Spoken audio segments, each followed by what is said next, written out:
नमस्कार दोस्तों, मैं हूं प्रभात रंजन और आप मेरे साथ देख रहे हैं प्रभात एनालाइजर।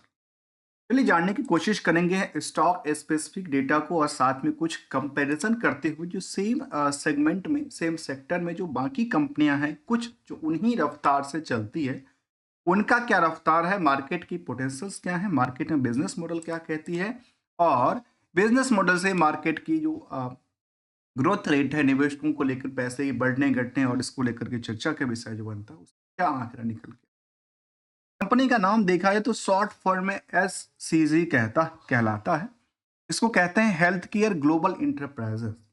और इसको इस कंपनी की यदि बात किया जाए एससीजी को लेकर के, ग्लोबल इंटरप्राइजेज को लेकर के, तो क्या आंकड़ा है, सबसे पहले बात निकल के आती है जो यहाँ पे आप स्टॉक प्राइस के लिहाज से देखते हैं। तो पिछले 5 सालों की ग्रोथ आपके सामने दिख रही है, जो चार्ट ग्राफ के मुताबिक हमने कैप्चर किया, कैंडलस्टिक चार्ट की मदद से हमने लिया इसको। और यहाँ पे लगातार मार्केट नियर अबाउट कह सकते हैं कि नियर अबाउट द या इसको कहिए या तो लाइफ टाइम हाई कहिए, या फिर यदि रिसेंटली की बात किया जाए तो अभी रिसेंटली यदि आप 1 साल की चार्ट ग्राफ को भी देखते हैं तो ये भी कह सकते हैं कि near about the top 52 week की हाई के आसपास की मूवमेंट दर्ज करती है, जिसको कहते हैं ब्रेकआउट होती हुई स्टॉक भी कह सकते हैं। और कुछ और भी इसका जो नियर अबाउट की बात आप सामने समझते हैं, उसको भी आप आंकड़ा ले सकते हैं। आइए जानने की कोशिश करते हैं बिजनेस मॉडल से लेकर के मार्केट की उस ग्रोथ को लेकर के जो कैसा आंकड़ा कहती है, और हमने कंपैरिजन करने के लिए तो डिफरेंट कंपनी लिया जिसका जो स्टॉक प्राइस है वो नियर अबाउट है, और साथ में जो मार्केट में अर्निंग पार्ट है वो भी नियर अबाउट की बात की, जिसमें कि हेल्थ केयर ग्लोबल को हमने कृष्णा इंस्टीट्यूट से लिया है, इंद्रप्रस्थ मेडिकल से लिया है, जुपिटर लाइफ और द आर्टेमिक्स मेडिकल सर्विसेज से कंपेयर किया है। आखिर इन सभी का स्टॉक प्रेजेंस कैसा रहा और उसका कैसा अवलोकन किया गया है। देखिए, बिजनेस मॉडल के बारे में सबसे पहले देखा है तो कंपनी कहती है, जो हम कोर केयर एच को लेकर कहती है, जहाँ पे हेल्थ सेक्टर को जो सर्विसेज है उसको प्रोवाइड करती है, जहाँ पे लोकेशन और डायरेक्शन की बात भी करती है, अलग अलग लोकेशंस में इनके जो इस सर्विस को लेकर कंपनी कामकाज करती है, जहाँ पे अलग अलग गुजरात में इनके हॉस्पिटल्स की बात किया जाए, इसके अलावा इनके पास बेंगलुरु में हॉस्पिटल्स हैं, बेंगलुरु के अलावा देखा है तो ये ओडिशाज़ के अंदर देखा जाता है, फिर कर्नाटकाज के अंदर अवेलेबल है, मध्य प्रदेश के अंदर इनकी हेल्थ सेक्टर से अवेलेबल है, जयपुर राजस्थान में भी देखने को अलग अलग, मतलब टोटल देखा जाए कर आखिर कितने इनके हॉस्पिटल्स हैं ये तो यहाँ पे दर्ज नहीं करती। यदि कंपनी ने कुछ पीपीटी दिया होगा शायद हम उसको भी एक नज़र कैप्चर कर लेंगे। देखिए, सितंबर तक के डेटाबेस के मुताबिक, यदि दिसंबर तक और नवंबर तक के डेटाबेस के मुताबिक आप देखेंगे तो कंपनी कुछ आंकड़ा दिया होगा। इनके पास 10 स्टेट्स कवर करती है, 19 करीब सिटी कवर करती है, उसमें कहते हैं जो और नंबर ऑफ जो सेंटर इनके पास है 26 26 नंबर ऑफ सेंटर है, जहाँ पे इंक्लूडिंग 3 मल्टी स्पेशलिटीज सेंटर भी है। मतलब ये हो गया जो हॉस्पिटल इंडस्ट्रीज में एक largest pan India's oncologies hospital chain की बात कंपनी ने कहा है, और जिसमें कि चाहे वो कैंसर सेंटर हो या फिर इस तरह की चीज़ों को लेकर के सामने रखती है। तो इस सेगमेंट को लेकर के कैसा आंकड़ा है और इससे क्या कंपनी कितनी पैसे कमाती है, उस पर यदि ध्यान दें तो एक समरी डेटा ये कहता है कि यहाँ पे जो बुक वैल्यू है उसके मुताबिक जो मार्केट है वो करीब 837% मूवमेंट किया है, जबकि इंटरेस्टिक वैल्यू से कंपेयर यदि करते हैं तो वो भी near about the book value से 10% हाइक ही दर्ज करती है। कंपनी की यदि इंडस्ट्रियल के पी के मुताबिक देखते हैं तो यहाँ पे जो करोड़ लगी है वो डबल से ज़्यादा का भीड़ है इस स्टॉक को खरीदने, बेचने और होल्ड करने को लेकर। जहाँ पे अर्निंग पर शेयर 4 रुपये कमाती है, number of share 13 crore 90 lakh के हिसाब से देखा है तो करीब 7,000 करोड़ के आसपास की मार्केट कैप कहती है। वो ऐसे एग्जैक्टली बात करें तो 7,181 करोड़ कहती है। करंट मार्केट की प्राइस जो है लगातार हायर से हायर के लिए तैयार होती दिखती है, जहां प्रमोटर के पास कंट्रोल इस कंपनी का 71% से ज़्यादा है। और डिविडेंड की बात यह है, इस 75% की होल्डिंग में 3% का उन्होंने मॉर्गेज या प्लेज करके रखा। लेकिन यदि आप करंट रेशियो को देखते हैं तो करंट रेशियो बहुत ज़्यादा नहीं है, लेकिन ये जो नंबर देख रहे हैं ये बहुत ज़्यादा की बातें कहते हैं। और ये जो नंबर होगा वो सितंबर तक की बैलेंस शीट के मुताबिक होता है। इसीलिए यदि आप इनको देखने की कोशिश करेंगे तो इसीलिए यदि दिसंबर का डेटाबेस नहीं आएगा, दिसंबर का डेटाबेस यदि आया है तो इन 3-4 बातों को लेकर के इग्नोर किया जा सकता है, अदरवाइज आप इसको मार्क कर सकते हैं, जहाँ पे debt to equity, current ratio की number, outstanding versus net profit, sales versus outstanding, क्योंकि हॉस्पिटलिटी इंडस्ट्रीज में ये चीज़ें जो है आउटस्टैंडिंग नहीं रहता है, नॉर्मली यही बात देखा जाता है। द हेल्थ केयर जो कंपनी है वो is the setting of the managing hospital and medical diagnostics को लेकर के जहाँ सर्विस प्रोवाइड करती है, including the scientific testings and the consulting service in the pharmaceutical and the medical sector के लिए ये कंपनी ये भी कामकाज करती है। अब आते हैं इनकी जो अभी तक का जो रिजल्ट का प्रोस्पेक्टिव है वो क्या आंकड़ा देती है। देखिए सितंबर तक का रिजल्ट इसका अपडेटेड था, दिसंबर का रिजल्ट फिलहाल नहीं है। तो जो बैलेंस शीट की डेटाबेस था, debt to equity, current ratio की नंबर या sales versus outstanding part, outstanding versus profit के पार्ट, सभी एक दूसरे से कनेक्ट करके जानने की कोशिश कर। ईयर एंड ईयर बेसिस की कंपनी की ग्रोथ लेवल को देखा जाए तो लगातार बढ़ती जा रही है, जहां पे सेल्स में लगातार बढ़ोतरी दर्ज करती है, और वो भी नहीं, ईयर एंड ईयर बेसिस पे 12% से लेकर के नेट इनकम में देखा गया करीब 64% तक की वृद्धि दर्ज करती है पिछले साल की कंपेरिजन यदि देखा जाए। वही क्वार्टर ऑन क्वार्टर डेटाबेस को देखते हैं तो वहां पे वाई के मुताबिक भी 13% से लेकर 32% तक की मूवमेंट दर्ज करती है,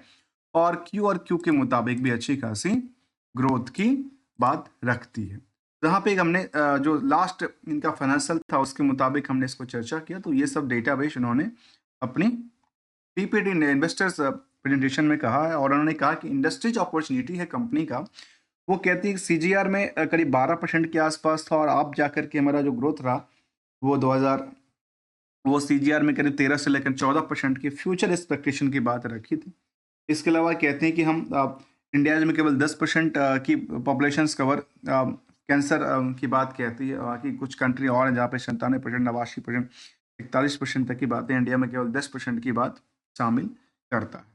इनके अलावा कुछ की प्रॉब्लम भी आती नजर आती है इसको लेकर, स्पेशलिटीज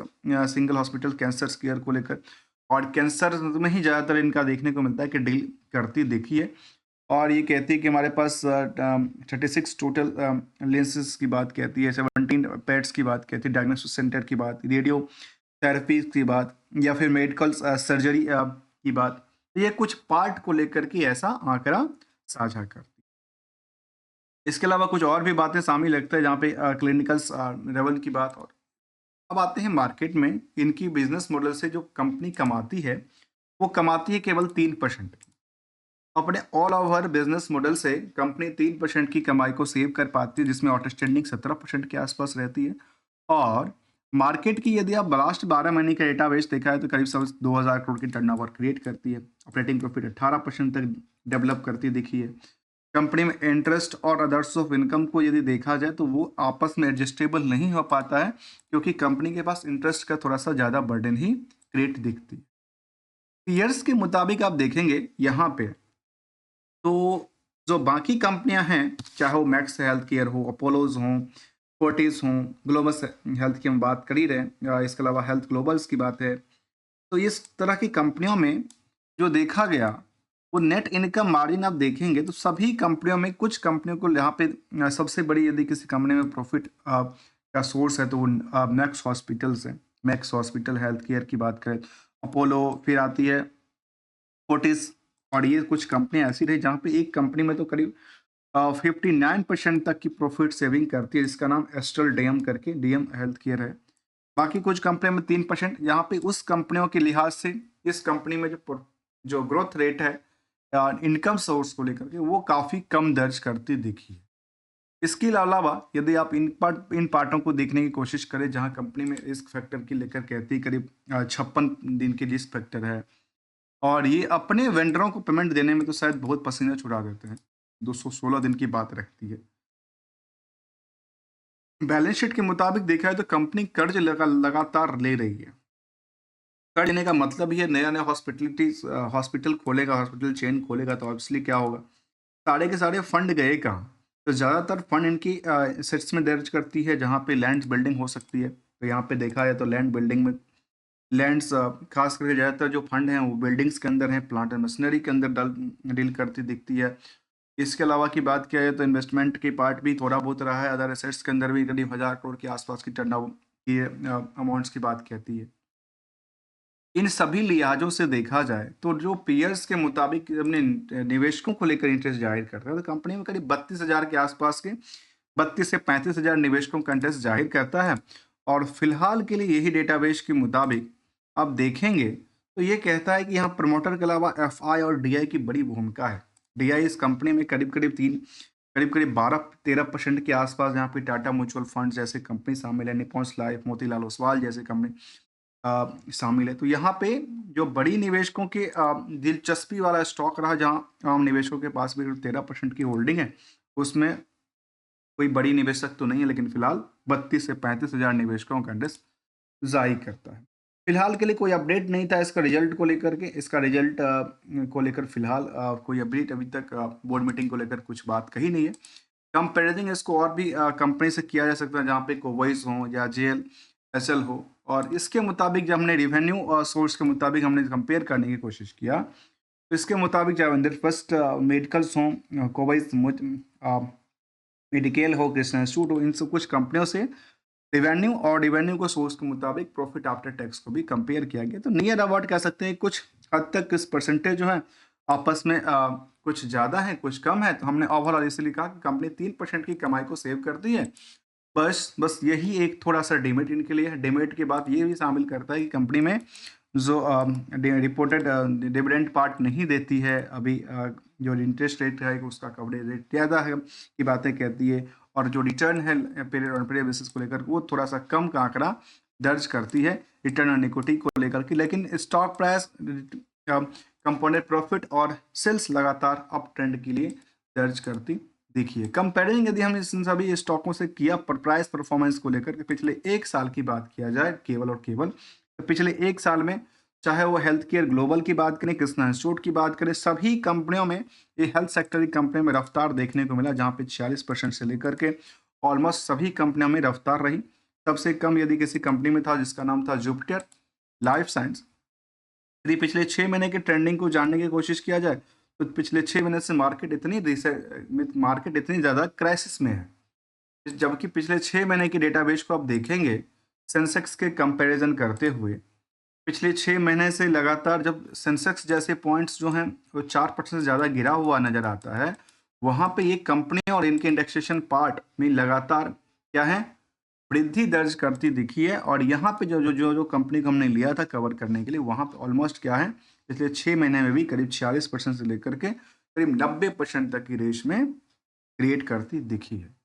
दोस्तों, किसी भी स्टॉक और किसी प्रोडक्टिविटीज को लेकर हमारे साथ से कोई ट्रेडिंग और एडवाइजरी की बात बिल्कुल शामिल नहीं है। Only as learning point of view से हम यदि ट्रेंडिंग मार्केट ट्रेंड को देखें,